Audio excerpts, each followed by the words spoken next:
Como les decía, la temática de este año pues va a girar en torno a métodos y metodologías filosóficas. Es una cuestión a la cual no hay que darle la espalda. Mm, Creo yo que estamos en una época en la que fenómenos como la posverdad reclaman cada vez más ejercicios rigurosos y que un solo camino, pues efectivamente no nos va a permitir avanzar en esa búsqueda de la verdad y, y que, y que es menester, pues, si no el concurso de varios métodos, pues al menos sí unos juegos especulares entre al menos dos métodos que nos permitan em, lograr precisamente superar todas esas taras y todas esas situaciones que son propias de nuestro tiempo. Mm, para no quitarle más tiempo a Arturo, entonces nuevamente reitero mis agradecimientos, hermano, y tienes la palabra. Por favor, comparte pantalla principal. Adelante, Arturo. Bueno, gracias, profesor Einar, por organizar este evento, por también invitarme a moderar la sección de hoy. Me siento muy honrado a todas las personas que están presentes, que están interesados por la temática de hoy. Bueno, entonces voy a compartir. Yo había compartido, pero no sé si se está viendo. Voy a compartir de nuevo. Entonces, si me pueden confirmar si ya ven la diapositiva. Correctamente, señor. Gracias, muy amable. Bueno, entonces, como ya decía el profesor Einar, la temática de estos encuentros va a ser sobre metodologías, y cuando yo vi la temática, claramente pues pensé en el método fenomenológico, porque, bueno, cuento un poquito sobre mí. Yo soy filósofo, Universidad del Atlántico. Mi trabajo de grado fue sobre Sartre. La maestría también trabajé a Sartre, pero ya desde el área de la conciencia, ¿no? Ya más profundizando con la fenomenología, en diálogo con Husserl. Y ahora mi doctorado lo estoy haciendo nuevamente en Sartre, pero dialogando con Heidegger, ¿no? Entonces, la fenomenología pues ha tenido como un encuentro importante en mi vida académica. Lo he estudiado y por eso se me ocurrió proponerlo para el encuentro de hoy. Eh, el texto es La mente fenomenológica de Gaya Santayarager y Dan Zahavi. Son dos autores contemporáneos, fenomenólogos, que tienen una propuesta muy interesante. Y es que, bueno, de pronto los más con más edad, de pronto recuerden, o no sé cómo lo vivieron, pero hasta hace unos años había una fuerte discusión de cómo tenía que ser la forma de hacer filosofía, el método filosófico, y habían como dos grandes propuestas, ¿no?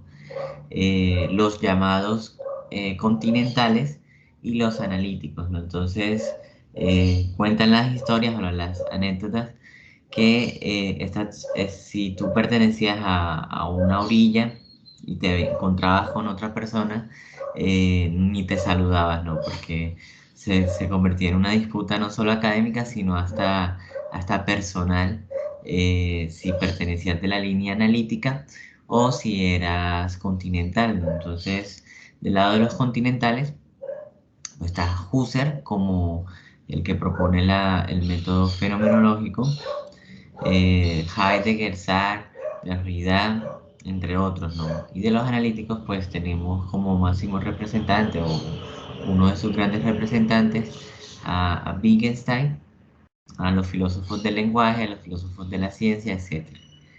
Entonces, digo que la propuesta de Bayaher y Zahavi es muy interesante porque lo que ellos proponen es hacer un puente, hacer una comunicación entre filósofos analíticos, entre ciencias cognitivas y la fenomenología. Según estos autores, la fenomenología puede dialogar con las ciencias cognitivas, ¿no? Entonces, es muy interesante este libro, o sea, bueno, hoy solamente vamos a hablar sobre el método, pero quería contarles un poco de qué viene todo el libro, eh, para ya hablar específicamente, ¿no?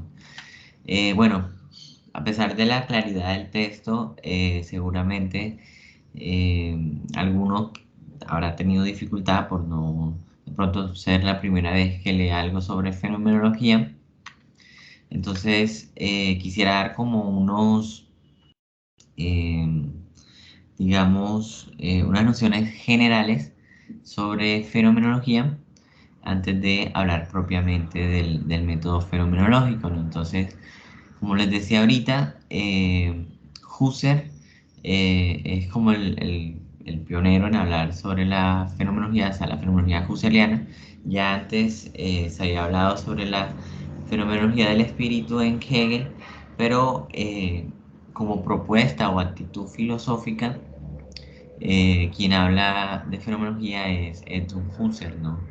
Que fue un filósofo matemático que nace en Friburgo y bueno, como les decía, el fundador de la fenomenología trascendental y el movimiento que conlleva a fines del siglo XX y todo lo que va a venir después, ¿no? O sea, todos sus discípulos que dirá Paul Ricoeur, la fenomenología es una historia de herejía, porque desde su discípulo más destacado, Martin Heidegger, y los que siguen después, no van a seguir el proyecto husserliano, sino que van a utilizar el método fenomenológico para sus propios proyectos filosóficos, ¿no? Entonces, precisamente, ¿no? Lo que nos interesa es el método.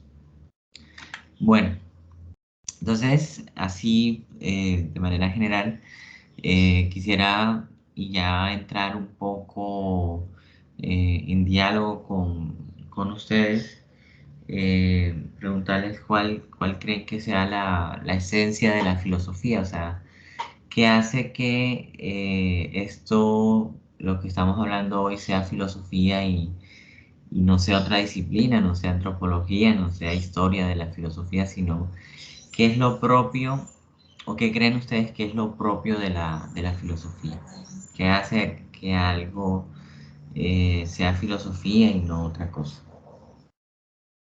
No es retórica la pregunta.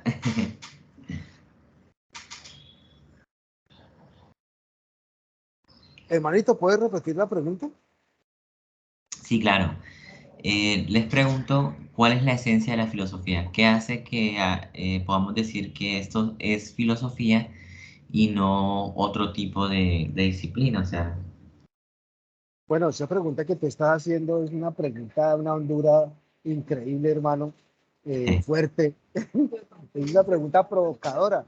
Y claro, claro, además que estás cogiendo el taro por los cachos, como decimos popularmente, porque la fenomenología se supone, no se supone, la fenomenología tiene por objetivo estudiar las esencias, ¿no? Es decir, es curioso, pero la fenomenología es una filosofía que en las postrimerías del siglo XX, Husserl le da por hablar de que la filosofía dedicarse a estudiar las esencias, cuando eso es un tema metafísico.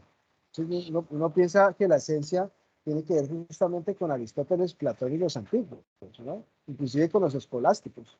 Entonces, ese concepto es muy problemático y creo yo que problemático en el sentido que tiene muchos sentidos, es polisémico, y pensar en la esencia de la filosofía en la perspectiva fenomenológica es supremamente complejo, porque justamente Husserl, de alguna manera, pone a circular el término otra vez pero entonces en un ámbito donde la ciencia, justamente, el positivismo, justamente, de alguna manera acabó con eso. O sea, la filosofía, después del positivismo, no debe dedicarse a estudiar esencias. Eso es una mentira. Entonces Husserl, de alguna manera, trata como de reivindicar otra vez ese concepto, inclusive el concepto de metafísica, que es una cosa complejísima, sobre todo en la época en que Husserl está diciendo eso, porque estamos hablando de una época donde el psicologismo y todas estas tendencias de la hiperespecialización de la ciencia han destruido la metafísica. Entonces, la pregunta tuya es una pregunta de ancianos, de vetustos, de sabios y sabias, ¿no? También. Muy bien, interesante. Gracias, profe Juan. Bueno, creo que alguien también había alzado la mano. Creo que era Andrés, no sé. ¿No?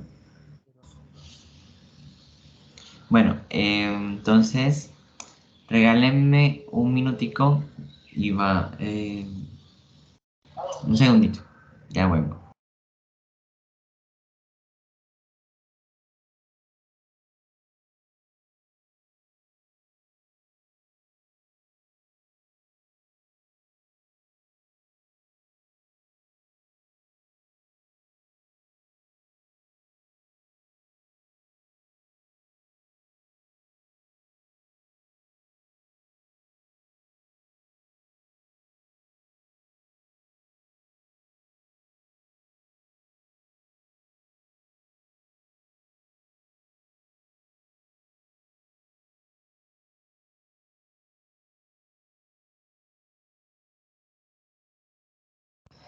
Qué pena, que me estaba... Bueno, entonces sí, como decía el profesor Juan, y de hecho adelantó varias cosas, es un tema... Ah, bueno, Vladimir alzó la mano. Cuéntanos, Vladimir.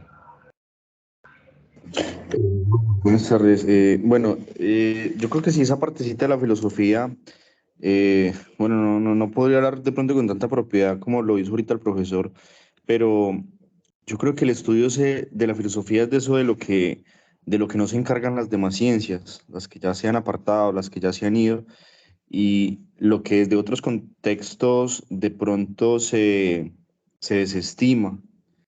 Leía yo hace unos días en un libro que esa parte que se llama filosofía es eso que nosotros y cada uno llevamos en la epísteme, en la experiencia, en la vivencia, en, en ese sentido vivir de cada uno de nosotros, que ya pues no es lo mismo de pronto que nos cuenten, que nos digan, leerlo en un libro o repasarlo muchas veces en un mapa, sino vivirlo nosotros mismos.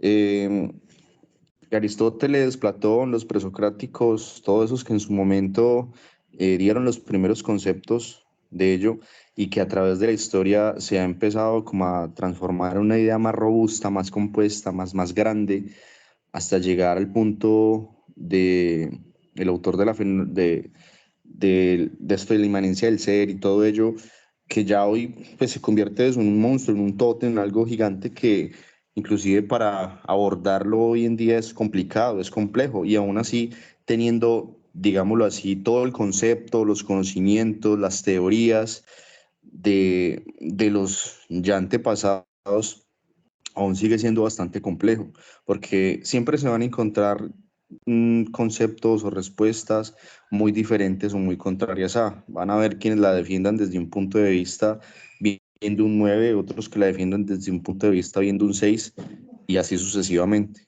Pues, más o menos era eso. Gracias. No, gracias a ti, Vladimir, por tu comentario. Bueno, Socori Pamplona también ha alzado la mano, si quieres. Eh, Muy buenos días, ¿cómo me escuchan? Muy bien. Gracias.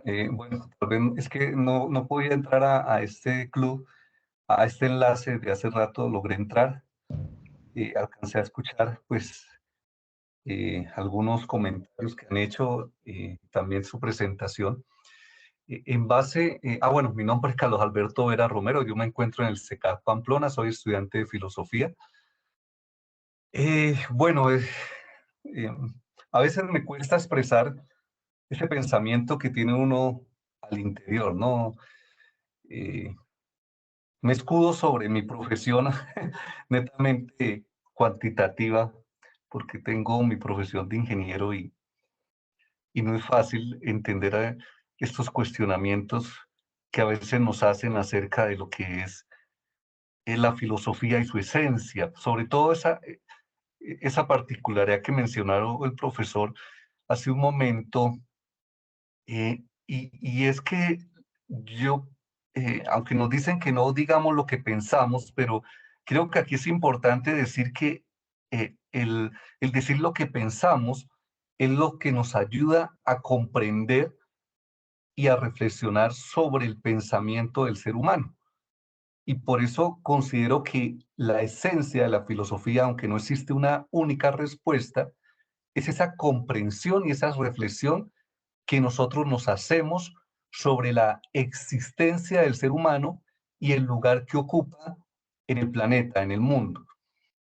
Así es que relacionamos también ese concepto de la fenomenología, y que para mí va ligado con el concepto de lo que es la esencia de la filosofía, porque a partir de la experiencia de nosotros, al ser conscientes con las vivencias, entendemos y vamos comprendiendo que elementos esenciales como los sentidos, como la imaginación, como el lenguaje mismo, y eso que llamamos esas relaciones entre lo objetivo y lo subjetivo, la intersubjetividad, es lo que nos ayuda de alguna manera a entendernos también y nuestra posición, diría yo, en el sentido de cuál es en realidad el valor o el sentido de estar aquí en este planeta, ¿no? En este mundo donde nos encontramos actualmente. Entonces yo pienso que esa es la esencia de la filosofía, ¿no? O hace parte de la esencia de la filosofía, ¿no? Yo creo que no hay experiencia, o sea, no hay filosofía sin la experiencia de esto, de reflexionar, de cuestionarnos, de preguntarnos, ¿no? Gracias por escucharme. No, gracias a ti por tu participación y a todos los que han expresado sus ideas. Bueno, si pudiera yo sintetizar un poco el expresar o el sentir de los que han hablado, creo que podría decir que se manifiesta una dificultad, ¿no? Una dificultad para decir claramente esto es filosofía y bueno, y ahorita este es su campo, ¿no? Que sería la siguiente pregunta. Veamos un poquito acá, bueno, la diapositiva. Ok, vámonos un poquito al inicio de la misma filosofía. Seguramente les habrán dicho en introducción a la filosofía o de pronto lo habrán leído. Se habla mucho que los orígenes de la misma filosofía es el paso del mitos al logo, ¿no? La primera explicación que trata de dar el ser humano sobre lo que le está aconteciendo es a través del mito, ¿no? Entonces, si está lloviendo es porque los dioses están tristes, si muchas cosas no se relacionan, la realidad se relaciona con una explicación mitológica. Pero a partir de los presocráticos, a partir de los primeros, digamos, pioneros en la filosofía, tratan de dar una explicación ya no del mito, sino del racionamiento, ¿no? Entonces, decía los presocráticos porque estos fueron los primeros en tratar de explicar el origen del mundo a través de los elementos, ¿no? Entonces, algunos decían que se daban por el fuego, se daban por el agua, era el elemento, etc. Entonces, este es como el origen, ¿no? Luego se va especificando este saber y aparecen ya Sócrates, que parte la historia, digamos, de la filosofía en dos momentos importantes. O sea, Sócrates es una pieza fundamental para lo que viene después de la filosofía. Y aparece esta idea de querer salir del error, del engaño, de la falsedad y encontrar la verdad, ¿no? Entonces, no sé si alguno recuerde, pero justamente de eso trata el mito del caballo alado, ¿no? O sea, poder llegar hasta cuando la gente muere, llegar hasta lo más alto del Olimpo y por un combustible que impulsa los caballos, y entre más alto se llegue, más se va a poder ver el Olimpo y más cerca se va a estar de la verdad, pero nunca se va a llegar, ¿no? Se va a caer, se caen estos caballos, uno se pega un totazo, pero durísimo, se le olvida todo, reencarna y a través de la mayéutica recuerda algo, ¿no? Recuerda algo. Entonces el propósito de Sócrates es precisamente recordar eso que se nos ha olvidado y que es la verdad, ¿no? Entonces el camino de Sócrates es la búsqueda por la verdad, con su gran máxima que seguramente todos conocen: solo sé que nada sé. Es partir de la ignorancia para poder llegar a una verdad, ¿no? Y Platón, discípulo de Sócrates, también tiene ese sentir y habla de la caverna, ¿no? Que estamos encerrados en una caverna, de que hemos sido privados de la verdad y que nuestra verdad se reduce a unas sombras, ¿no? Y el filósofo tiene que salir de la caverna. Entonces, pareciera que en todos estos, en estos orígenes de la filosofía misma, el filósofo es quien busca la verdad, ¿no? El que trata de salir de lo falso para llegar a lo verdadero. Podría ser como una característica común entre todos estos filósofos.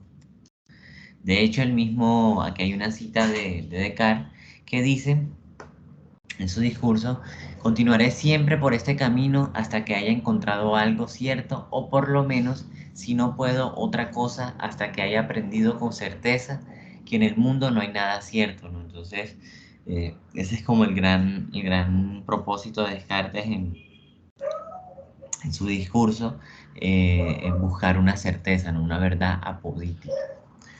Pero todos estos filósofos, sus sistemas, que fueron muy buenos, evidentemente, hubo un supuesto, ¿no? Tuvieron que recurrir, de pronto no al mitos, pero sí a una postura que no estaba comprobada, a una postura que la daban por cierto y que realmente no, no correspondía a una verdad política, ¿no? Entonces, aquí hay algunos ejemplos también muy generales. El ejemplo de Platón con su mundo de las ideas y el mundo de las esencias, un mundo donde ciertamente no podemos comprobar si existe o no existe. El tema de Descartes con la glándula pineal, que en alguna parte del cerebro está la glándula pineal y ahí Dios en un huequito mete el espíritu y bueno, resulta siendo una explicación que poco tiene que ver con la realidad, porque ya pues sabemos que la glándula pineal no sirve para eso. Y el mismo Kant, que habla de un número, pero ese número nunca se va a poder llegar a conocer, ¿no? O sea, lo que se conoce es el fenómeno y el número es como esa realidad oculta que nunca vamos a llegar. Entonces, en todas estas posturas filosóficas, en todos estos desarrollos filosóficos, eh, hay un supuesto, hay algo que se da por hecho y que no permite a la filosofía avanzar, ¿no? Que no la permite, por ejemplo, otras disciplinas como la física, la matemática, parten de ciertos paradigmas que les permiten construir el edificio de su pensamiento, ¿no? Entonces, leo esta cita: la filosofía moderna, la dimensión de la idealidad, se despliega como subjetividad que busca la certeza en sí misma, pero no encuentra un puente consistente para conectar con el principio material. Los dos primeros defensores de esta figura del pensamiento, Descartes y Kant, tienen serias dificultades en encontrar un puente hacia el mundo, hacia la res extensa de Descartes, hacia la cosa en sí, Kant, solicismo, idealismo. Entonces, claro, sus sistemas son buenísimos, pero en algún punto tienen que recurrir al supuesto, a algo que no está comprobado, algo que no sabemos si realmente es así, para poder sustentar su sistema, ¿no? Entonces ya les decía, en el caso de Descartes, el tema de la, de la glándula pineal, la cual utiliza para sustentar la comunicación del cogito con la res extensa, y en el caso de Kant, con el tema del número, ¿no? Que termina siendo una postura idealista, porque si yo no tengo las condiciones de posibilidad, no puedo llegar a conocer la realidad, ¿no? Entonces, eso en cuanto a la modernidad, ¿no? Ahora, Husserl, para salir de este embrollo, va a proponer la filosofía como una ciencia estricta, es decir, una filosofía sin supuestos. Va a querer depurar a la filosofía de todo prejuicio, o sea, de todo conocimiento que no pueda ser certero, no pueda ser comprobado, no pueda ser una verdad política, y de toda explicación mística, ¿no? Dice Nietzsche, si no me equivoco, en el Anticristo, la filosofía está sucia de sangre de teólogos, ¿no? Y esto pues se refiere al hecho de que todavía eh, hay mucha mística, mucha mitología en los mismos sistemas filosóficos, ¿no? Pero es por toda la dificultad que les contaba ahorita de que en algún punto tuvieron que recurrir a un supuesto para su sistema. Entonces, por ejemplo, en, en Ideas 12, libro de Husserl, Husserl dijo tajantemente que al hablar del psicólogo y de aquel que quiere hacer filosofía, que si no logra liberarse de los prejuicios, no podrá ser un verdadero filósofo. Hará una filosofía superficial y parirá un mal engendro, ¿no? Mitad ciencia natural, mitad filosofía. Porque el filósofo debe poner las cosas en claro de una manera rigurosa si es que en verdad quiere ser filósofo. Es más, allá mismo afirma que quien no sea capaz de liberarse de esta particular apercepción, quien no puede ejecutar las reducciones fenomenológicas y captar la vivencia pura, tampoco podrá penetrar en la fenomenología trascendental ni en la filosofía. Entonces esto es muy diciente porque, bueno, sobre todo ustedes, los que se están formando como filósofos, los que son filósofos en potencia y los que ya son filósofos, ¿no? Ya sea tanto en actitud como en título. Y es que el filósofo no puede, según Husserl, no puede casarse con los supuestos, no puede hablar de prejuicios, tiene que ir a las cosas mismas, ¿no? Ir a la esencia de las cosas, aplicar un método riguroso que no dé espacio para el error, que no dé espacio para lo místico, ¿no? Y entonces muchas veces cuando hacemos filosofía se nos mezcla con las ideologías, que es algo diferente, con el pensamiento místico, con el pensamiento religioso, y la filosofía termina confundiéndose, ¿no? Entonces damos por hecho cosas que puede que no sean así, ¿verdad? Pueden que no sea como dicta la ideología. Dice Gramsci, y hago un pequeño paréntesis, Gramsci, un ideólogo marxista, que quien pueda discernir bien sobre la ideología y la filosofía, podrá encontrar que esta, o sea, la ideología se debe al metal, ¿no? Entonces, quien esté produciendo, quien esté moviendo los medios de producción o el consumo que se esté dando, se puede saber qué es la ideología imperante, ¿no? Entonces, Siget, otro filósofo que retoma todo el pensamiento hegeliano marxista, va a decir que justamente eso es lo que hace el capitalismo, ¿no? Entonces, si la tendencia ahora, o la ideología ahora es ser pet friendly, o sea, amigos de las mascotas, o ser vegano, pues toda la mercadotecnia te va a vender todo el sistema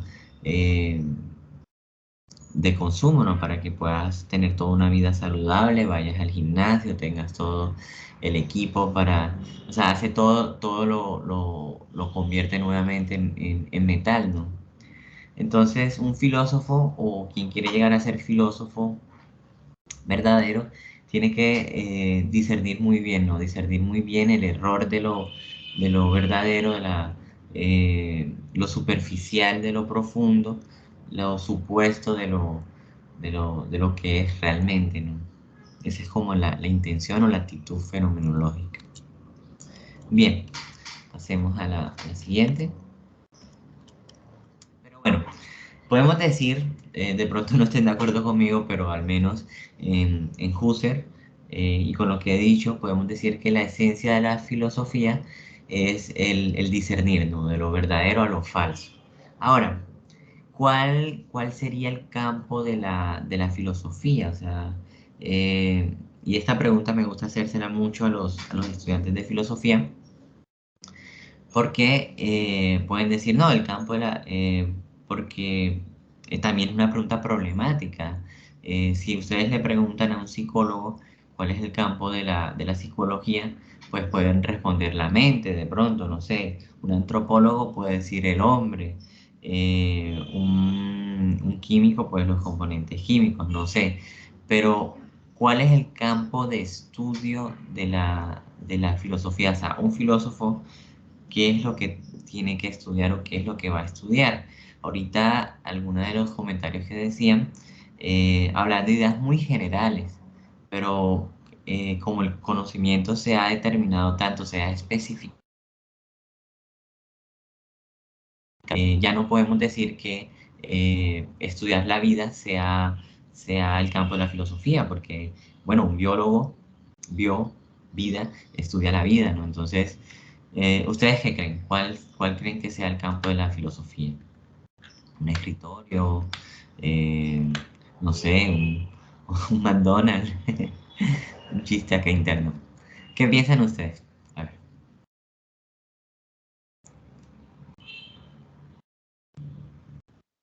Hola, profe, ¿me escuchas? Sí, esta pregunta no volvió a no ser, no es retórica. Ah, bueno, Andrés había alzado el micrófono. Adelante, Andrés. Aló, hola. Sí,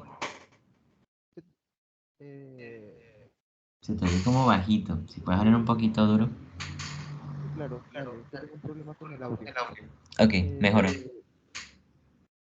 Considero que el campo es todo aquello que sea posible conocer, creería yo, todo aquello que sea posible conocer o comprender. Eso es lo que considero que es el campo de la filosofía. O sea, el conocimiento. Sí, Y básicamente. tú dices que el conocimiento, la totalidad del conocimiento, todo lo Sí, conoces. sí, sí. Pero yo te hago una pregunta, no por contradecirte, solamente para seguir eh, como haciendo mayéutica. Te hago una pregunta. Si yo te digo, yo tengo un conocimiento profundo no sé, de Naruto, del anime. Yo sé bastante sobre los estilos de jutsus que hay y todo sobre Naruto, que es un anime, que es un dibujo animado. Yo podría decir que ese conocimiento que tengo de este dibujo animado hace parte del conocimiento filosófico. Es una pregunta curiosa, pero yo pensaría, yendo, conociendo que de Neogénesis Evangelion hay doctorados filosóficos en inglés y en portugués, consideraría que sí, es la forma en cómo se lleve, pues Neogénesis también es un anime, es la forma en cómo se lleve aquello que vamos a conocer, la forma en cómo conocemos, yo creo que sí se puede, porque si un anime puede generar en un individuo llevar su tesis doctoral, es porque sí se puede conocer desde la filosofía. Pero ahí es diferente, ahí has cambiado un poquito la respuesta, Andrés. O sea, ahora, según lo que expresas, ya no todo conocimiento es filosófico. Porque si yo me quedo en la mera descripción de lo que sucede en Naruto, sin ningún tipo de, digamos, reflexión filosófica, no sería filosofía, ¿o sí?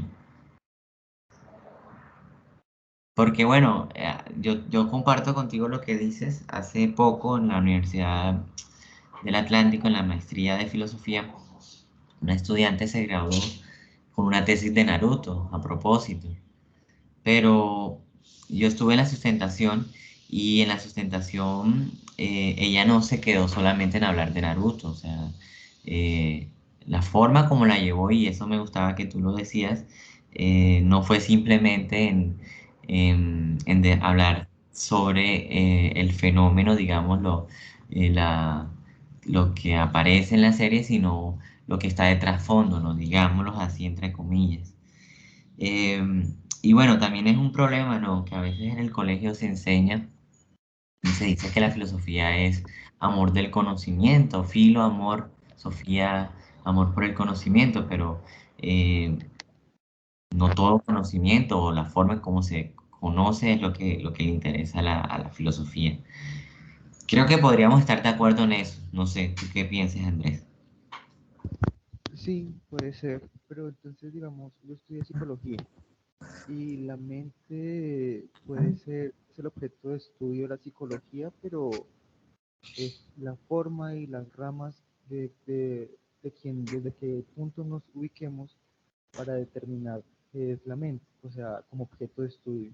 Yo Ok, considero que la realidad, de cierta manera, dependiendo de cómo yo la comprenda, asimismo puedo determinar ciertas formas o ciertos resultados que me van a llevar a un conocimiento, porque la mente puede, yo puedo decir que la filosofía también trabaja como objeto de estudio la mente, y se supondría que solo es un objeto de estudio, o podríamos decir que solo es un objeto de estudio de la psicología. Entonces yo creo que no podemos decir que hay objetos particulares, digamos, en el ejemplo de la mente, porque uno se reduciría muchísimo en la forma. O sea, en la psicología no solamente la mente, es la conducta, es las percepciones, los deseos, los sueños, etcétera, etcétera. Entonces yo creo que, digamos que tomando con lo que tú dices, hay hasta cierto tiempo que limitar, tal vez, pero pues sigue siendo muy amplio. exacto. Ese es como el meollo del problema. O sea, Eh, si decimos que es muy general, es muy amplio, que la filosofía estudia todo, eh, termina estudiando nada, porque no sabemos en específico qué estudia, no podemos diferenciarnos de otras disciplinas. Entonces, bueno, esto viene adelante. Entonces, Husserl se hace el mismo cuestionamiento y dice, bueno, para buscar un campo de la filosofía tenemos que partir de si ésta ha podido dar una verdad o una certeza apodítica sí, exacto, si ha podido llegar a una verdad apodítica. Entonces, eh, Danilo Cruz Vélez, en su texto Filosofía sin supuestos, que es un texto que a mí me gusta mucho, un autor colombiano, te lo recomiendo, para los que se quieren introducir en el mundo de la fenomenología. Dice que René Descartes o René Descartes es el Cristóbal Colón para la filosofía, porque fue el que descubrió el campo o objeto de estudio de la misma. Y esto porque pudo encontrar, según estos autores, una verdad apodítica. Entonces, pero bueno, antes de decirles cuál es esa verdad política o cuál es ese campo de estudio, les hago otra pregunta, ¿no? Para mantener el diálogo que ha estado muy interesante con todo lo que han dicho. Eh, Bueno, yo les hago, no sé si se vieron Matrix, seguramente los más antiguos sí, no sé si los más jóvenes, pero antes era como una película que se volvía hasta cliché, ¿no? Para en las clases de filosofía que se recomendaba mucho.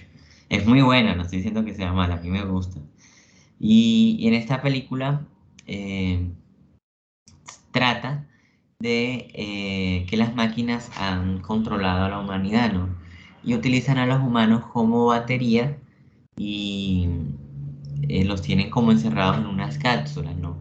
Estos humanos de esta película creen que todo lo que están viviendo es real, o sea, están viviendo una vida cotidiana creo que eso ocurre en el 2000 o en el 90 más o menos, y todo es para ellos es real, o sea, no, pero la realidad es que el mundo es totalmente diferente, ¿no? Pero les han proyectado que su existencia es todo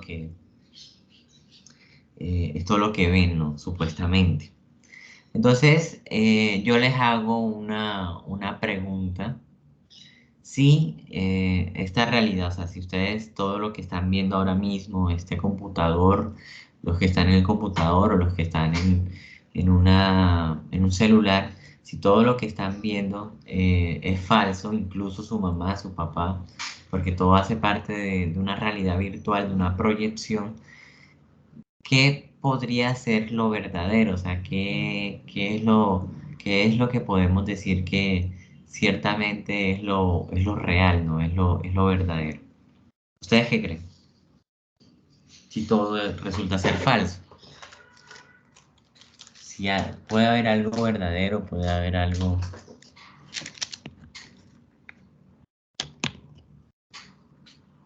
Adelante, Juan. Bueno, mi hermanito, la pregunta que propones creo que va un poquito más al meollo del asunto con el tema del texto que nos pusiste a leer, ¿cierto? Porque hay una cosa que, digamos, yo tengo una inquietud, digamos, filosófica en ese aspecto y quisiera saber si tú me la puedes resolver, porque pues tú fuiste el atrevido que lanzó ese texto ahí y entonces claramente estás proponiendo el tema de la relación entre la filosofía analítica, la filosofía de la mente y la fenomenología. Entonces yo quisiera saber cómo resuelve primero ese chicharrón, porque es un chicharrón verde, es un berenjenal filosófico. Entonces, o sea, es una cosa compleja. Entonces, y tiene que ver un poco con la pregunta que estás planteando, que te parece muy, muy bello lo que estás haciendo, porque es muy educador, muy pedagógico, y te alabo y te digo, estás haciendo muy buena cosa. Entonces vamos al meollo del asunto de saber cómo, cómo entonces articulamos este esfuerzo de estos pensadores en este libro que tú propones, muy bonito, entre fenomenología y filosofía analítica, cómo se produce ese encuentro, eh, cuáles serían como las posibilidades filosóficas que se desprenden de ese encuentro entre la preocupación analítica o la filosofía de la mente con la fenomenología en un tema muy puntual que es, por ejemplo, realmente esta realidad que tenemos efectivamente existe o es pura ficción, ¿sí? Si es un invento de nuestra cabeza o si realmente tiene un asidero ontológico. Te voy a hacer un apunte desde la fenomenología a ver cómo queda ese problema. Tú sabes muy bien que Husserl, esto en términos un poco sistemáticos, filosóficos, tú sabes que Husserl tuvo dos opciones para resolver esa pregunta, que fue la reducción eidética o la reducción ontológica, ¿sí? Entonces, hay dos maneras de resolverla. Una, decir que efectivamente la realidad es básicamente porque yo me la represento y entonces está en mi conciencia. Entonces, aquí ese es el camino cartesiano, pienso y luego existo. Entonces, para mí la realidad es una cosa que existe porque la pienso, punto. Digamos que esa es la visión cartesiana. Pero Husserl se da cuenta, y aquí es cuando hay que darle palo a la filosofía analítica, duro, que darle paloterapia a la filosofía analítica, y es, pero ¿dónde me deja el mundo? ¿Sí? ¿Dónde me deja la realidad? ¿Sí? Porque entonces el otro punto, y este es el otro punto interesante de Husserl, Husserl cambia su perspectiva filosófica ya no desde la perspectiva de la reducción eidética, que es el camino cartesiano, como llaman los husserlianos, sino que sería más bien la reducción ontológica, o sea, la del mundo de la vida, que sería el camino Heidegger, ¿no? El camino heideggeriano es el camino del mundo de la vida, el camino de la ontología, ¿sí?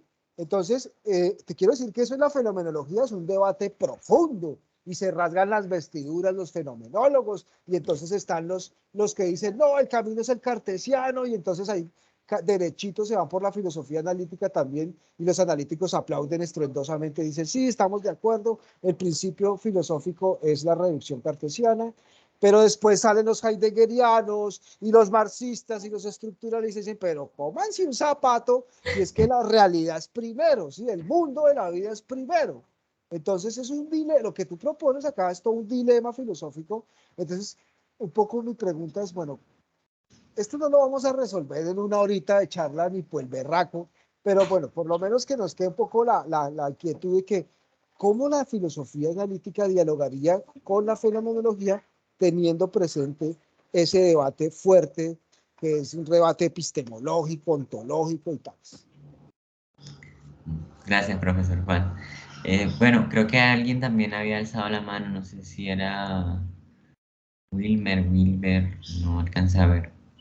Si quieres hablar, puedes hablar ahora y si no, más ahorita.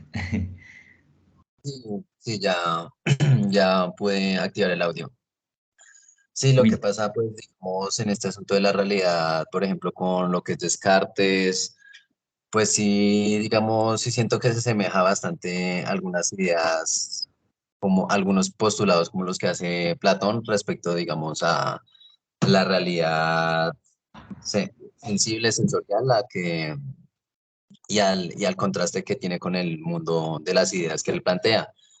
Por ejemplo, en este caso, digamos, sí, en algunos, sí he logrado como identificar una especie de analogía entre lo que vendría a ser, por ejemplo, el demiurgo planteado por Platón, el organizador de la materia, el que toma el modelo arquetípico del mundo de las ideas y lo plasma, lo configura, lo ordena ya en una realidad física y material.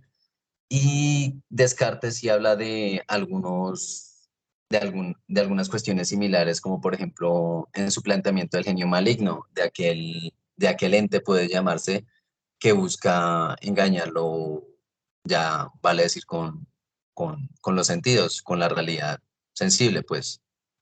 Entonces, pues sí es similar, digamos, a ese ejemplo que se acabó de dar con respecto como a la película de Matrix. Sí, es similar, digamos, en esa cuestión de que el demiurgo, ahí en esa visión platónica y después también el gnosticismo plantea, pues, que el mundo material, pues, es una proyección del mundo verdadero, del mundo arquetípico, inmutable, y por tanto, pues, este mundo material no es más bien falso, sino es como imperfecto, no es algo que permanece sino más bien está en constante cambio. Mm, y sí, tiene una serie de imperfecciones. Puede considerarse una ilusión, pero pues va por ahí. gracias, Wilder. Bueno, Andrés, adelante. Hola, profe. Considero que es complejo porque realmente no hay ningún conocimiento, ninguna teoría que te diga a rajatabla que en lo que vives es esa realidad y no existen otras realidades o que lo que vives es completamente cierto. Lo que sí considero es que uno tiene que, digamos, aprender a aceptar lo que está a la mano, a aceptar las circunstancias, porque si uno se la pasa toda la vida mirando, bueno, ¿será que esto que concibo me está mintiendo constantemente? Pues es muy difícil como sobrellevar la vida, pensaría yo. Muy bien, Andrés. Bueno, bueno, profesor Juan, gracias por su comentario. Bueno, comentario bastante profundo. Y se adelanta varias cosas de lo que venía después, pero sí quiero responderle, y ya vamos también mencionando el texto, y es que actualmente, a pesar de que estamos al 2023, hoy es mayo, ¿qué? Mayo 11, no sé, no mayo, apenas estamos en marzo 11 del 2023, aún, a pesar de que ha pasado muchísimo tiempo desde que Descartes, pues,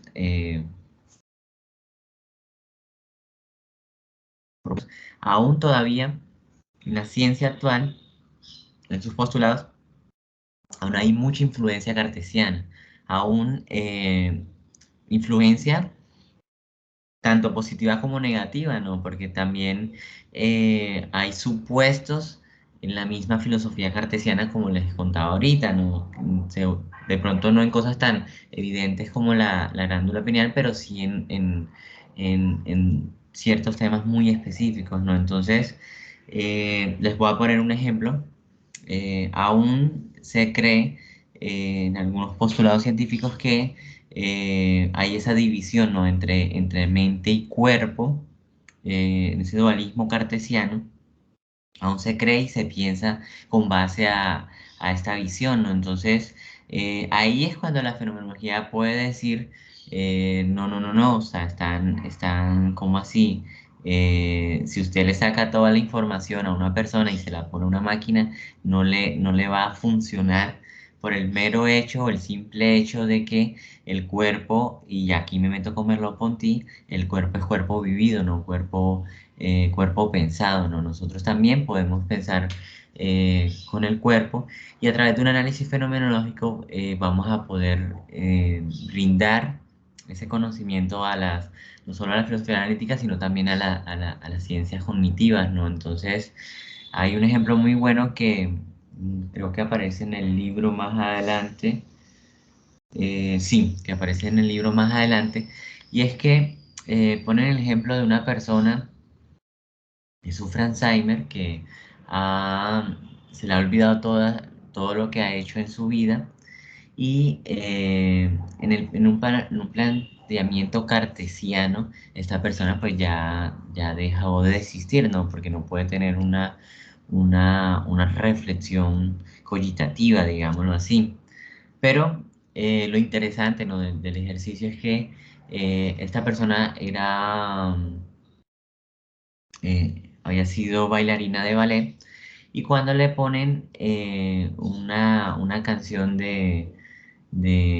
creo que es el Cascanueces o el Lago del Cisne, no recuerdo, comienza a mover el cuerpo, ¿no? Comienza no digamos a recordarlo como una reflexión de que yo pienso que hice ayer o que me pasó hace 2 años, sino el mismo cuerpo guarda una memoria, y es porque, bueno, qué mejor muestra que eso para abolir o no creer tanto en ese dualismo cartesiano, ¿no? de mente y cuerpo. Entonces, y así el texto está plagado de muchos ejemplos de cómo esa influencia eh, cartesiana o de la metafísica moderna, no solo Descartes, ha repercutido en los debates contemporáneos científicos, y cómo la fenomenología puede decir o tiene voz para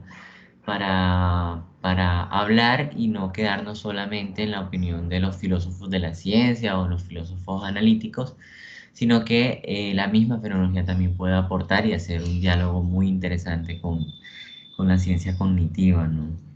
Eso por un lado. Por otro lado, el profesor también Juan planteaba todo ese problema que se da en la modernidad, que es, bueno, acusan a Descartes en caer en un solicismo, en decir que eh, no es capaz de sustentar la res extensa, queda solamente en el cogito. Anda, me adelanté. También el tema de los empiristas que dicen que el conocimiento se da solamente por la experiencia, después Kant con el tema, bueno, hay toda una discusión muy interesante, que bueno, que también menciona el profesor Juan, y que la fenomenología también da una respuesta, ¿no? Que ya les voy a decir cuál es. Pero bueno, retomando nuevamente la pregunta que les hacía, y es en cuanto a cuál es esa verdad política, ese conocimiento que es, que podemos decir, bueno, a pesar de que todo esto sea falso, mi cuerpo, el otro, hay algo verdadero, y ya lo decía el profesor Juan, y es la cosa que piensa, ¿no? Es el cogito, ¿no? O sea, aunque ustedes ahora mismo se encuentren en un sueño, en ese sueño hay algo que ustedes están pensando, ¿no? Y Descartes va a decir, hay dos cosas de las cuales no puedo dudar. La primera, dudar de la duda, y la segunda de Dios, ¿no?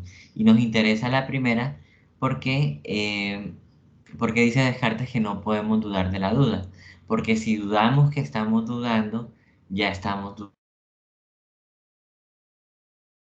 Duda es un ejercicio del pensamiento, no puedo dudar que estoy pensando. Entonces la verdad apodítica que descubre Descartes va a ser precisamente el pensamiento, el cogito. A partir de ahí se puede empezar un campo de estudio, pero la fenomenología le va a poner nombre propio, que va a ser la conciencia, ¿no?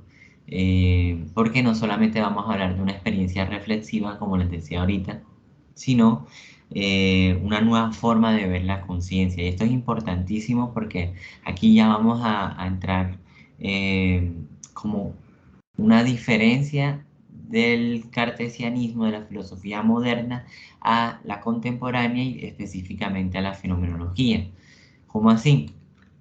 Para la fenomenología, la conciencia va a ser the good sign, que significa o que se puede traducir al español como corriente de vivencias. Y vivencia va a ser traducida como erlebnis. Entonces, la conciencia ya no debe ser vista como interioridad, en el caso de Descartes, o en el caso de la filosofía de la mente que hablaba el profesor Juan. No, en la fenomenología la conciencia no debe ser entendida como interioridad, tampoco debe ser entendida como conciencia moral, es decir, como si estuviéramos hablando, como Pepe el Grillo le dice a Pinocho qué es lo bueno y qué es lo malo, no. O sea, la conciencia, que va a ser el campo de experiencia o de estudio de la filosofía, va a ser corriente de vivencias, o sea, va a ser la vivencia misma. Y la vivencia no solamente tiene que ser reflexiva, y por eso, por ejemplo, un autor como Jean-Paul Sartre va a hablar de conciencia reflexiva y conciencia prereflexiva, ¿no? La conciencia prereflexiva va a ser la vivencia. O sea, ahora mismo hay conciencia, hay corrientes de vivencias, porque ustedes me están escuchando, o sea, ustedes están escuchando, bueno, el computador, el celular, pero eso hace parte de toda la vivencia, ¿no? Alguno de pronto pasó el carro eh, de las frutas, o el carremurero. Todo eso hace parte de la vivencia, ¿no? Es una corriente de muchas vivencias, incluso el mismo lenguaje para poder entenderme. Todos hablan español, todos tienen, o sea, hay una multiplicidad de vivencias que se está dando ahora en esta experiencia. Y eso hace parte de la conciencia prereflexiva. La conciencia reflexiva sería el hecho mismo de vernos a nosotros mismos en esta vivencia, ¿no? Una conciencia que toma a otra conciencia. Entonces la conciencia, como corriente de vivencias, como todo lo que se está dando, va a ser el campo de estudio de la filosofía, ¿no? Ahora, eh, yo no les dije, pero Husserl va a tomar la idea misma de intencionalidad de Brentano, ¿no? Entonces Brentano habla, y esto de la intencionalidad es un concepto fundamental, importantísimo en la fenomenología, porque ahorita yo les hablaba de conciencia, y uno de los principios de la fenomenología es que toda conciencia es conciencia de algo. O sea, la vivencia siempre va a ser intencional, se va a hablar de interioridad, siempre vamos a estar agotados en el mundo. Entonces, si odiamos a alguien, odiamos a alguien que está en el mundo, ¿no? Si amamos a alguien, amamos a alguien que está por fuera de nosotros. Incluso nosotros mismos aparecemos por fuera en un mundo, ¿no? Esta idea de interioridad, que fue el gran problema cartesiano y de la filosofía de la mente, porque bueno, cae claramente en un solicismo, en un idealismo, es superado con la idea de intencionalidad, que es tomada de Brentano, ¿no? Y bueno, esta cita me la voy a volar porque creo que el tiempo se nos está acabando. Bueno, esto es un poco lo que hablaba del principio de intencionalidad que toma Husserl de Brentano, donde dice que toda conciencia es conciencia de algo, ¿no? Entonces alguien puede preguntar que si la filosofía es una rama de la psicología porque está tratando problemas intencionales que son descripciones de la mente que está en el mundo, ¿no? Se podría decir, alguien puede hacer esa pregunta. Y resulta que no. O sea, Husserl va a hacer una crítica al psicologismo. ¿Y qué es el psicologismo? Bueno, André Lalande, en su Vocabulaire technique et critique de la filosofía, va a decir que el psicologismo es la postura o la tendencia a hacer predominar el punto de vista psicológico sobre el punto de vista específico de cualquier otro estudio, particularmente la teoría del conocimiento o de la lógica, es decir, que a través de la mera descripción psicológica ya podemos decir que se trata de una certeza. Entonces, si yo le pregunto a alguno de los presentes cómo se siente, puede decir, no, yo me siento aburrido porque lo que ha dicho hasta ahora no me interesa. Y está haciendo una descripción de una emoción psíquica que está vivenciando, ¿no? Entonces, esto es decir que esa experiencia individual es una verdad apodítica, es caer en una postura psicologista y es lejos de lo que pretende Husserl. Husserl sí va a partir de la descripción intencional de la vivencia de los actos de conciencia, pero no va a decir que una descripción particular sea digamos, un conocimiento certero o una verdad política. No, o sea, la misma intencionalidad, la misma descripción del acto intencional es donde se puede hablar de cierta certeza, ¿no? Es decir, no es lo que estoy percibiendo, citando a Ponty, sino el acto mismo de la percepción, ¿no? Entonces, no es tanto lo que le genere a la persona del ejemplo este encuentro, sino el acto de escuchar, de relacionarse, etcétera, etcétera. Entonces esa es la gran diferencia entre el psicologismo con la fenomenología, ¿no?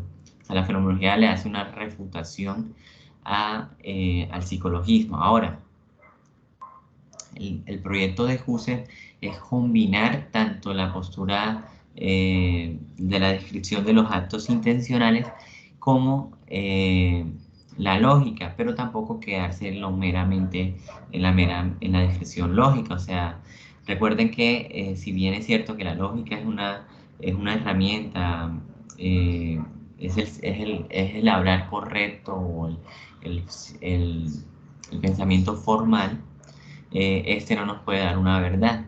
Entonces, lo que pretende Husserl es combinar tanto la descripción psicológica de los actos intencionales, de la vivencia, con la estructura lógica. Bueno, entonces miren, las vivencias individuales nunca pueden fundar la evidencia de una ley general que está más allá de los individuos y del tiempo. O sea, lo que decía ahorita, una experiencia personal, individual, no puede fundar una verdad, sino lo que sí puede fundar la verdad es la estructura misma de esa individualidad, ¿no? Y bueno, porque si nos quedamos, se me olvidó decirles, si nos quedamos en una mera postura lógica o positivista, pues caemos volvemos a lo que también ya decía el profesor Juan. O sea, si creemos que la verdad solamente es la descripción del acontecimiento, del objeto en cuanto tal, caemos en una actitud positivista, ¿no? Creer que solamente eso nos puede brindar una verdad, ¿no? Con la propuesta fenomenológica se trata de esa relación que existe entre el individuo con el mundo, entre su intencionalidad. Eso es lo que se pretende llegar, ¿no? No solamente lo que está por fuera. Y bueno, ya después de toda esa introducción, podemos hablar del método fenomenológico, que, como saben, la palabra fenomenología está compuesta por fenómeno y logos, en el que fenómeno es la aparición, ¿no? Entonces, tomándolo al pie de la letra, la aparición, todo lo que aparece sería el estudio de la fenomenología.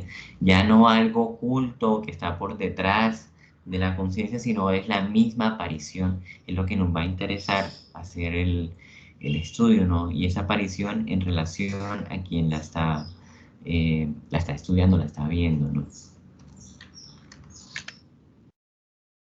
Entonces, ir a las cosas mismas en Husserl es estudiar esa aparición, buscar la esencia de esa aparición por medio de la apogee, que significa la extensión del juicio, es decir, poner entre comillas todo lo que esa experiencia pueda ser falsa, y encontrándonos con lo que realmente es lo que hace que eso sea.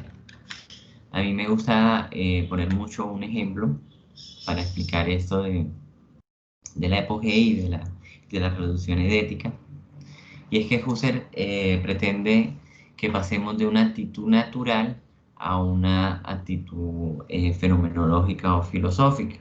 Entonces, yo le puedo preguntar, por ejemplo, vamos a ver a alguien que esté en la sala.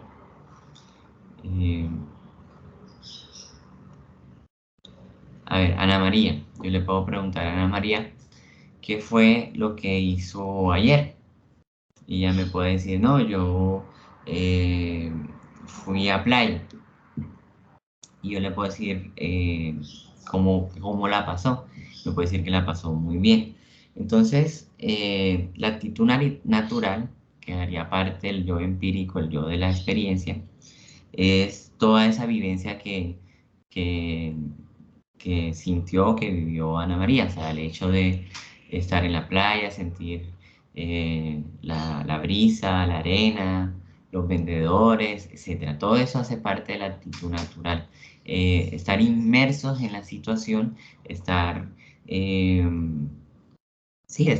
totalmente agotado en toda la experiencia misma que se tiene, que se está vivenciando, sin preguntarse, sin verse a sí mismo qué es lo que se está haciendo, simplemente vivir. O sea, ahora mismo también estamos en la actitud natural, inmersos en toda esta situación, en toda la conciencia, en todas las vivencias.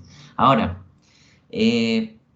para llegar a esa actitud fenomenológica que propone Husserl, hay que pasar por la conciencia reflexiva, que sería reflexionar sobre sobre la vivencia, ¿no? O sea, el soporte va a ser la vivencia misma, pero un segundo momento va a ser la reflexión, que va a ser una conciencia que toma la conciencia de vivencia. Entonces, cuando yo le pregunté a Ana María qué es lo que había hecho ayer, y ella respondió que contó todo lo que hizo, pasó de una actitud, digamos, natural, ingenua, empírica, a una actitud reflexiva. Pero hasta aquí todavía no hemos llegado a la conciencia trascendental o al yo trascendental.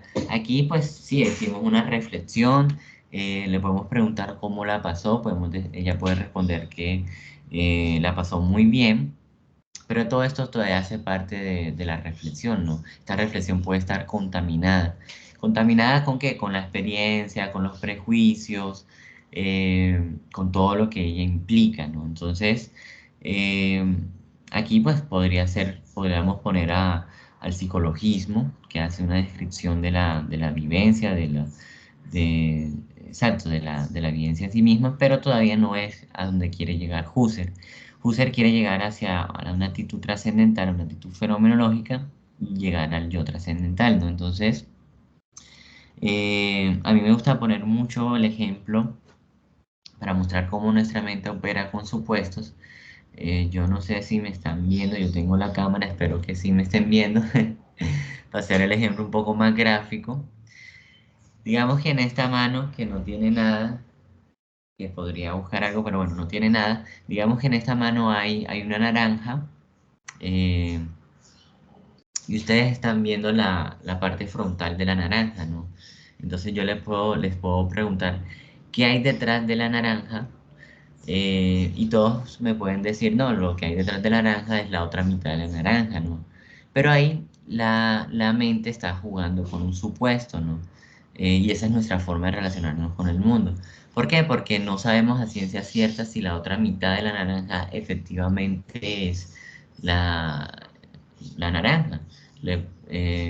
Puede ser que no, puede ser que sea media pera, no sé, o otra cosa, ¿no? Entonces, la fenomenología pretende precisamente darle la vuelta a la naranja y poder ver qué es lo que hay detrás de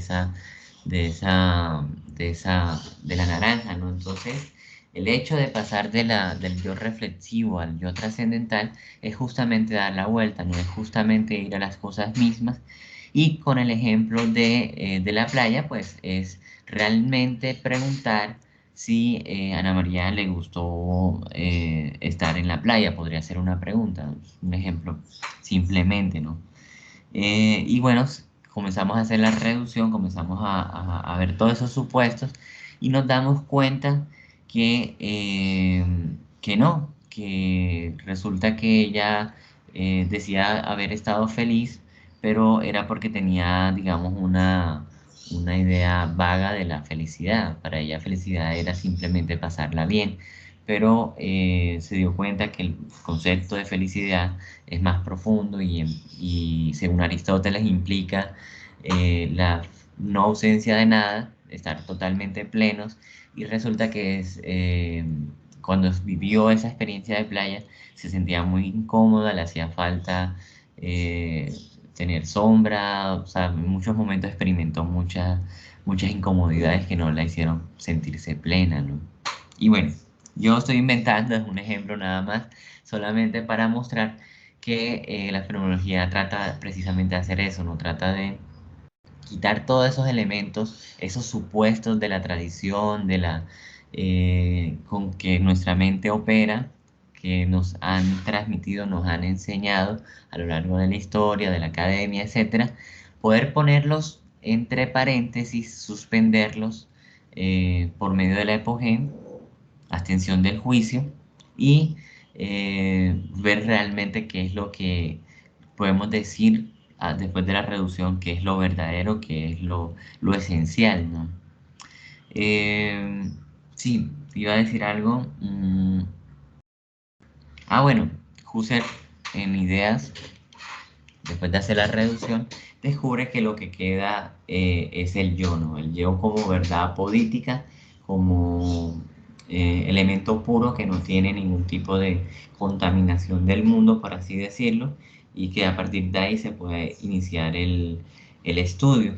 ¿Por qué se habla de un yo trascendental? Se habla de un yo trascendental, y esto es muy kantiano, se habla de un yo trascendental porque se trata de superar ese yo solicista de Descartes que no fue capaz de poder llegar al mundo, a la resistencia, ¿no?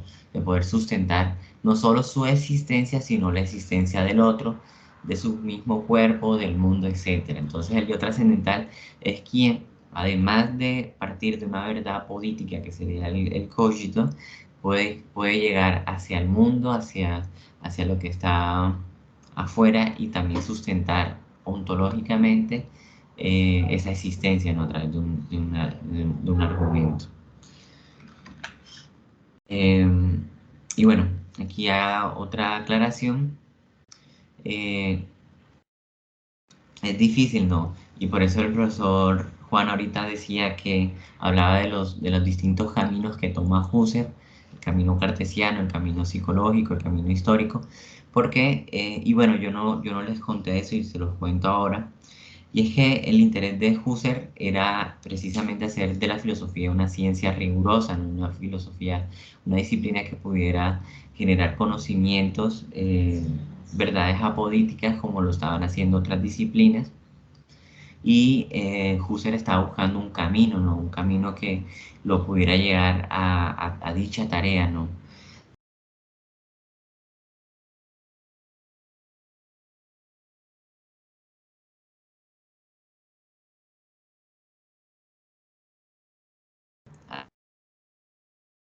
No lo logra, sí deja el método fenomenológico y como les decía también, que sirve.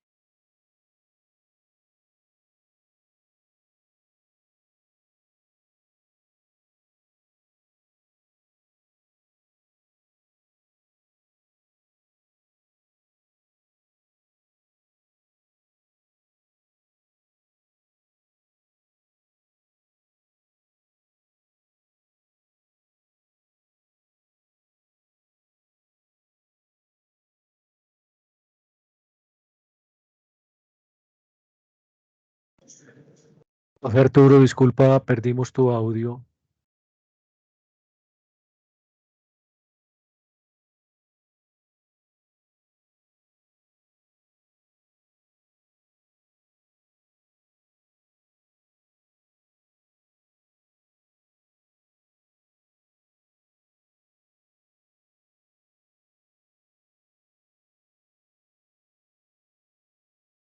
Compañeras y compañeros, ¿ustedes escuchan a Arturo?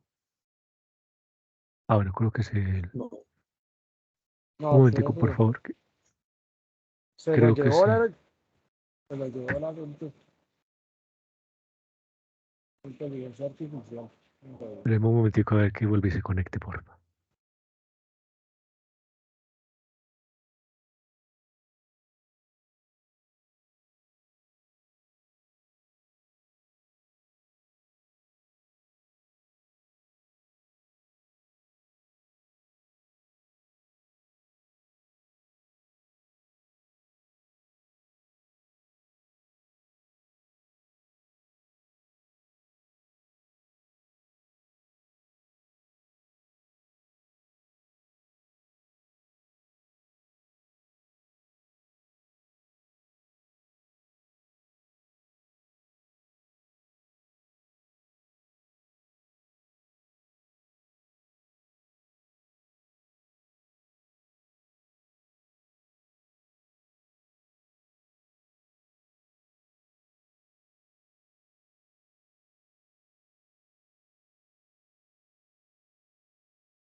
El profesor Arturo dice que ya va a ingresar de nuevo, que fue que se le confundió.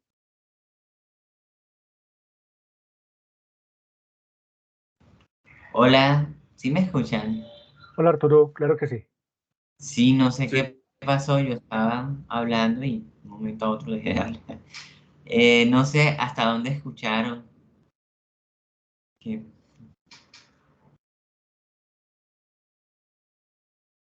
miren, les comparto y les muestro a ver.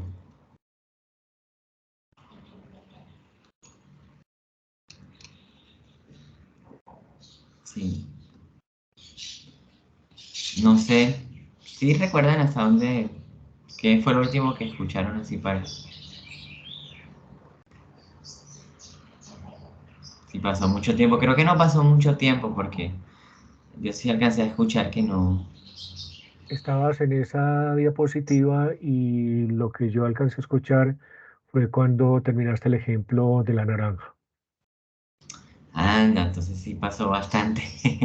Sí, sí, sí, hubo un momento en como que se cayó el audio o la señal tuya. Anda. Bueno, a ver, entonces, Sí, les decía que la fenomenología consiste en darle la vuelta a la naranja, ¿no? En saber a ciencias ciertas eh, qué es la esencia, qué es lo que hace del fenómeno, de la aparición como tal, y, ¿y qué más? Y poder a partir de ahí construir un conocimiento certero, ¿no? Un conocimiento apodítico. Después de hacer la reducción, Husserl llega al yo trascendental, o sea, dice que esa es la experiencia apodítica y habla de un yo trascendental porque es quien no se queda en el solicismo cartesiano, sino a la manera kantiana, busca el poder trascender, llegar hacia lo otro, hacia poder sustentar la existencia misma del mundo, ¿no? A partir de este yo. Entonces yo les decía aquí, les decía ahorita, bueno, hablaba solo porque no me escucharon, de esta diapositiva, que en el método fenomenológico, y ya también lo había adelantado un poquito el profesor Juan. Sí, profe, adelante. Oye, sí, fíjate que lo que te acabó de pasar, que te desapareciste de nuestra percepción, ¿no? En términos fenomenológicos, de alguna manera es como las paradojas que ocurren en la filosofía de la mente, que ahora está cada vez más cercana a la ciencia computacional, ¿sí? Entonces, mira, lo que te pasó a ti, le pasó, tú viste esta película, y no sé los existentes, la película Her, una película interpretada Buenísimo. por Joaquín Phoenix. Entonces, a mí me gustaría que pongamos ese ejemplo, porque creo yo que ahí está el debate entre fenomenólogos y psicólogos analíticos, o neopositivistas, o psicólogos computacionales, y mejor dicho, toda esa carreta de gente que cada vez más proliferan en las instituciones y van como desplazando un poco al filósofo y al fenomenólogo y al metafísico. Entonces, póngale cuidado. Más o menos la situación es la siguiente. Si ustedes recuerdan la película, este señor tenía un tema emocional serio porque se enamora de una mujer, pero la mujer no es una mujer de carne y hueso, es un software. Se enamora de un software. Entonces resulta que, de alguna manera, la discusión que se está proponiendo aquí, que tú que evocas hoy, muy interesante, entre los analíticos y los fenomenólogos, es que mientras que los analíticos o los filósofos de la mente piensan que la vivencia psicológica se reduce a unos movimientos que van desde mi capacidad fisiológica de ver hasta las actividades neuronales que se representan cuando yo veo un objeto. O sea, en este caso, el personaje de la película de alguna manera estaba funcionando como lo plantea de alguna manera la filosofía analítica y la filosofía de la mente, de que no necesariamente necesitamos a un alter distinto de nosotros para construir vivencias amorosas, sino que simplemente necesitamos unas activaciones cerebrales, neuronales, para que se produzca la experiencia del amor. Pero eso es una cagada, porque entonces eso lo que hace es, diría Husserl, diría Husserl, ciencia de hechos produce hombres de hechos. Entonces lo que muestra la película de Her, interpretada por Joaquín Phoenix, es que el hombre en esas dinámicas en las que andamos metidos hoy en día, termina efectivamente por maquinar cerebralmente una existencia de un otro, y aquí estamos con un tema serio que es el otro, qué pasa con el otro, por ejemplo, qué tendría que decir en los análisis empírico-científicos sobre la existencia del otro en el caso de la película Her, y entonces esa otra persona queda anulada existencialmente, vitalmente muere, y entonces simplemente es pretexto para crear impulsiones, digamos, psicoemocionales amorosas, pero fenomenológicamente diríamos, nunca es el amor. Nunca es el amor. Entonces, ahí tenemos el debate entre los psicólogos analíticos y los fenomenólogos. ¿Qué estamos entendiendo por percepción? Y tú pusiste a circular la palabrita claramente Merleau-Ponty, toca hacerle los honores. La percepción va más allá de la conciencia empírica. Es una tesis de Merleau-Ponty, la fenomenología de la percepción. O sea, la percepción es una cosa más compleja. Para yo amar a otro, tocaba decirle a usted de la película de Her, tiene que hacerle el amor. tiene que sentir su cuerpo, tiene que besarla. Eso no es una cuestión mental de una mediación tecnológica basura, eso no es así. Entonces, eso quería decir. Gracias, profesor Juan. Yo creo que podemos pasar al debate ahora con el poquito que nos quedan a través de la participación que lo que nos ha dicho el profesor Juan, porque precisamente allá es donde quería llegar y donde llega la fenomenología contemporánea, ¿no? Ese debate es interesantísimo, ¿no? Porque, y ahora estamos, o sea, es algo o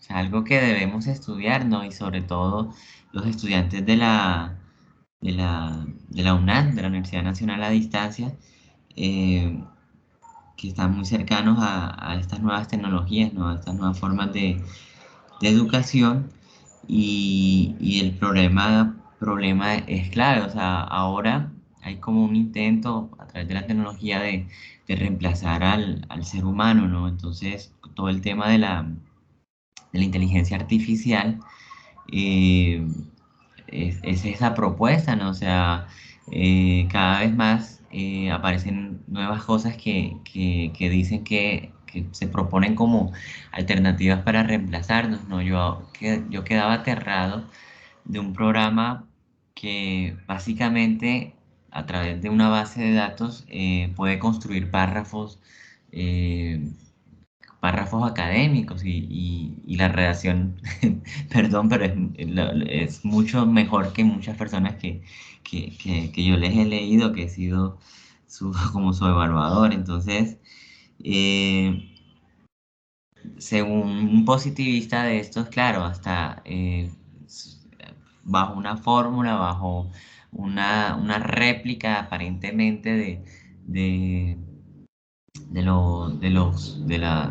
humano, pues ya podría llegar a lo humano, ¿no? Yo por eso también ponía el ejemplo de la mente, del cuerpo como una máquina, ¿no? Y cómo lo veía Descartes y cómo todavía se cree que por sacar la información y se poner en otra parte ya va a ser así, ¿no? Y no es tan así, porque hay, y me aprovecho de las palabras del profesor Juan, ahí está lo metafísico, ¿no? Y lo metafísico no visto como algo místico, como algo de por allá oculto, sino como algo muy propio de la realidad humana que la ciencia no puede objetivar, ¿no? O sea, la ciencia no puede decir qué tan angustiado puedo estar o cuántos grados de miedos puedo sentir o cuál es la diferencia entre angustia y miedo. Y estos filósofos posteriores a Husserl sí lo hacen, o sea, estoy pensando sobre todo en Heidegger y en Sartre, ¿no? Que hacen un estudio de la nada, ¿no? Una noción impensable en la filosofía de la ciencia, en la filosofía positivista, o sea, que nos puede decir la nada y Heidegger precisamente tiene una conferencia que es metafísica y dice todo lo que puede decir la nada, ¿no?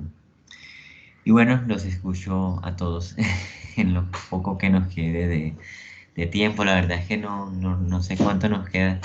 Creo que es poco.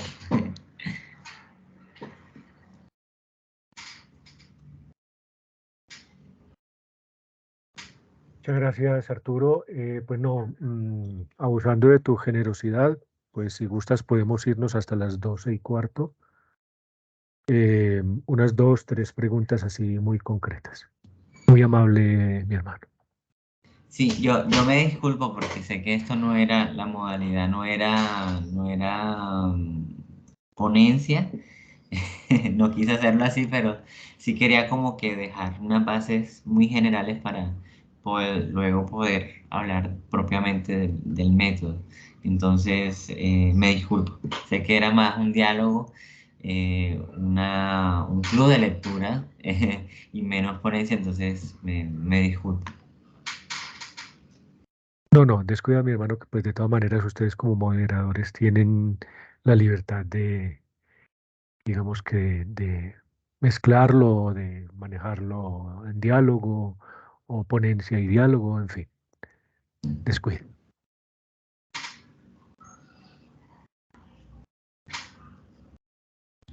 Listo. Adelante, Andrés. Profe, qué pena. Yo tengo dos preguntitas sobre el texto. Es que no sé a qué se refiere con zombie filosófico. No sé a qué se refieren con zombie filosófico cuando lo nombran en el texto. No sé a qué se refieren con eso.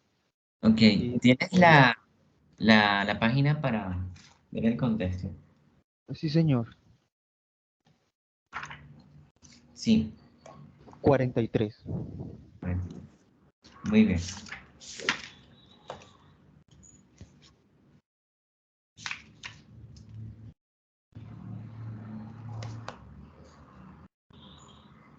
Claro. Bueno, eso es propiamente lo que ya hemos venido hablando, todo el tema de que si podemos a través de cierto algoritmo o base de datos o poder eh, implementarlo a un sistema y propiamente replicarlo y ya, ser como una computadora o un zombie que simplemente responde a un estímulo, ¿no? La fenomenología trata sin caer en algún tipo de, de misticismo, o sea, creo que he enfatizado mucho en esa palabra y es porque no como filósofos o fenomenólogos o filósofos continentales, nosotros no estamos como eh, hablando de cosas lejos de lo real, de lo cotidiano, al contrario, estamos hablando de nuestra realidad, pero estamos mostrando que en esa realidad hay cosas que no se estudian, que se echan a un lado por querer quedar solamente eh, sí, en lo positivista del fenómeno, de la situación. Entonces, estaba buscando exactamente el párrafo, porque aquí se está hablando propiamente de la heterofenomenología, que es esa combinación, ¿no?, entre fenomenología, eh, ciencias exactas, aplicadas a un método científico, ¿no? Pero no lo encuentro, entonces quería leerlo exactamente. Si tú lo Está en tienes, la página 43, profe, al final de la página 43. aquí. Mediante la adopción de la actitud heterofenomenológica neutralidad, no prejuzgamos la cuestión si el sujeto aparente es un mentiroso o un zombie, un ordenador, un logro disfrazado de un ser consciente real. Exacto. O sea, a partir de este método, saber que no se trata de una mera base de datos, sino que hay toda una totalidad en la cual se puede discernir sobre el individuo, ¿no? Y a veces pasa mucho, ¿no? Yo no sé si a ustedes les ha pasado, hay un tema en hermenéutica que es violencia epistémica, y es que muchas veces tanto un médico como un juez, un abogado, puede cometer una injusticia epistémica frente a una persona. O sea, un médico, por ejemplo, cuando va a analizar a un paciente, le pregunta qué siente, pero si el paciente no tiene el lenguaje suficiente para expresar el dolor que está viviendo, eh, que está sintiendo, porque ya sea por su educación, ya sea porque por el simple hecho que no maneja un lenguaje técnico médico, simplemente me duele la barriga. Pero bueno, la barriga, ¿qué parte de la barriga? Si es, no sé, yo tampoco tengo el lenguaje médico.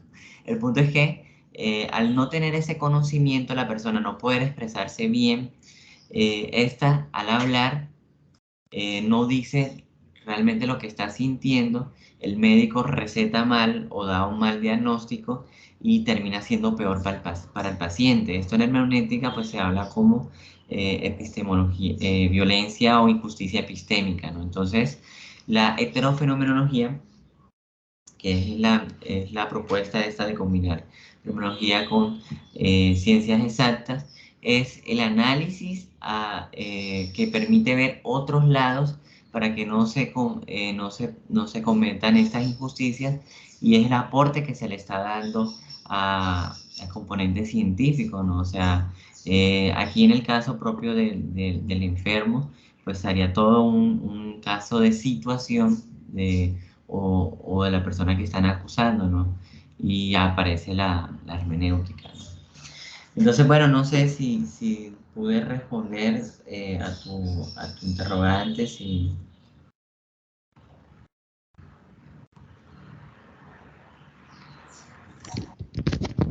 Sí, señor. Sí. Bien, sí, es que faltaron varios temas. El tema de la heterofenomenología, un montón de cosas. La reducción fenomenológica, o sea, quise sintetizar, pero este es todo un mundo. Hoy vimos un pequeño destello de todo lo que es. Igual los invito a leerse todo el libro y si, claro, si tienen más dudas, yo les puedo dejar mi correo y les sugiero otros textos que seguramente les van a ayudar. Creo que Ana María había alzado la mano. Sí, profesor Arturo, solamente quizás, y no sé, tal vez la inquietud que me queda, lo habían comentado durante la sesión, es el tema referente a, pues, digamos, como a esa relación, o no sé si decirlo de esa manera, entre la filosofía analítica de la mente y la fenomenología como un método de estudio o un método, digamos, de la filosofía misma.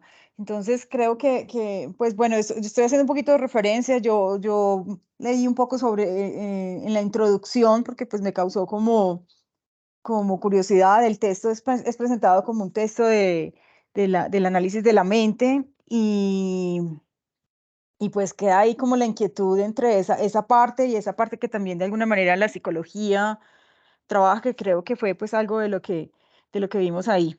Solamente quería como dejar ese comentario. Gracias. No, a ti, Ana María, por el interés y por tu cuestionamiento. Sí, o sea, mira, de manera clásica, o sea, son dos posturas inconciliables, o sea, tanto el método fenomenológico como la teoría de la mente o la filosofía de la mente, que hace parte de la filosofía analítica, ¿no? Porque son dos formas de concebir la filosofía y dos maneras de dar respuesta, ¿no? El esfuerzo de este autor es como, bueno, de pronto no son tan lejanos como nos han querido hacer ver. De pronto sí puede haber una comunicación, sí podemos aportar desde la misma fenomenología. Y es importante porque, y eso lo dice más adelante el autor, no lo dice en lo que hoy leímos, sino que lo dice más adelante, y es que no se trata que ahora vamos a hacer filosofía de la ciencia, ahora vamos a hacer filosofía de la mente. No, no, no.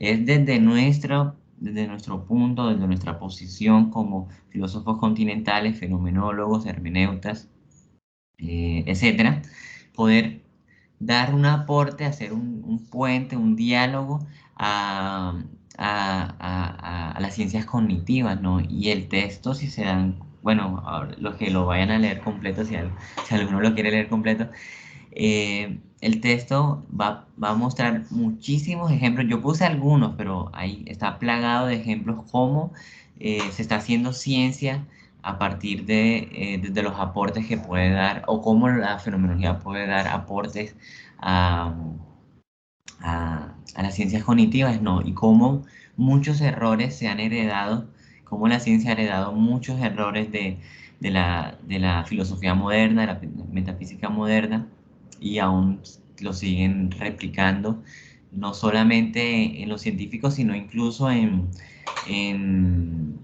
en el mismo, digamos, cultura popular, en la misma ciencia ficción. O sea, toda la película de Air, y también otras películas, como por ejemplo un capítulo ¿cómo es que se llama? De Black Mirror. Son propuestas muy cartesianas, ¿no? Son propuestas de que se puede amar. Bueno, de pronto en Air no tanto, en Air es la problemática, ¿no? De si se puede amar una inteligencia artificial o no, si se puede, en Black Mirror, si se puede traspasar la conciencia a un robot, pero eso es muy cartesiano, ¿no? Y bueno, gracias. Bueno, no sé si respondí tu duda o quieres comentar algo más. Gracias, no, está muy bien, gracias. A ti. Bueno, profe Arturo, compañeras, compañeros, muchas gracias a vos, Arturo, por el tiempo, por la dedicación, por compartir tus conocimientos, a los compañeros y compañeras por su asistencia. Cordial invitación para el 25 de marzo. Ya les estoy redactando el correo para la próxima sesión. El compañero Juan Sebastián, muy amablemente, teniendo en cuenta que él también está proyectando una temática en relación con la fenomenología, pues entonces el próximo 25 de marzo tendremos la sesión con Juan Sebastián como moderador, y en ese orden de ideas, pues si quedan también inquietudes y cosas que se puedan complementar en dicha sesión, pues allí tendremos la oportunidad de vernos nuevamente. Un fuerte abrazo, un buen almuerzo y un feliz fin de semana para todos y para todos. Muchas gracias. Gracias. Muchas gracias. muy Gracias, amable. hasta luego.